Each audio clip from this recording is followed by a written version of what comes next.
vous savez aussi qu'aujourd'hui, 83% de ce qu'on appelle des soins de suite, ce sont les hôpitaux privés, les cliniques privées, 19 cliniques privées qui travaillent 10% de plus et qui perdent aujourd'hui 13%. Ils ont perdu aujourd'hui 19 millions d'euros. Vous savez, La Réunion est aujourd'hui quasiment ce que l'on appelle la capitale de l'AVC. Et quand on a cet accident vasculaire cérébral et que l'on perd sa mobilité, on perd le langage. Et donc, il faut être pris en charge tout de suite. Et nous avons aujourd'hui des hôpitaux spécialisés. Ils ont fait des efforts considérables, ces personnes.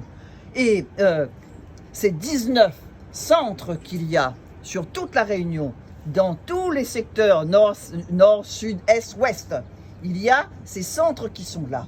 Alors, ils ont besoin aussi, le public ne peut pas ne pas se passer du privé. Parce que sinon, il n'y a plus de lits dans l'hôpital public pour pouvoir accueillir ces personnes souffrantes, malades et qui ont besoin d'être prises en charge.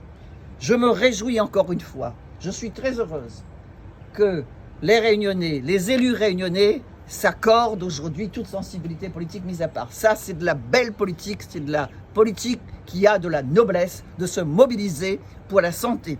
Au cours de ces derniers jours, on a parlé de beaucoup de choses. On a parlé d'agriculture, il fallait en parler. On a parlé d'économie, il fallait en parler. On a parlé de l'école, il fallait en parler. Mais de la santé, qui est un acte civilisationnel majeur, de première importance. Un peuple qui n'a pas la santé, il ne peut pas travailler. Alors voilà pourquoi qu'il est essentiel que nous nous mobilisions, que le ministère de la Santé, que le président de la République qui va venir fin avril ici à La Réunion, que le ministre d'État, il entende les besoins. On ne peut pas faire plus avec moins. Nous ne sommes pas calmes vis-à-vis de cela. Nous ne sommes pas calmes.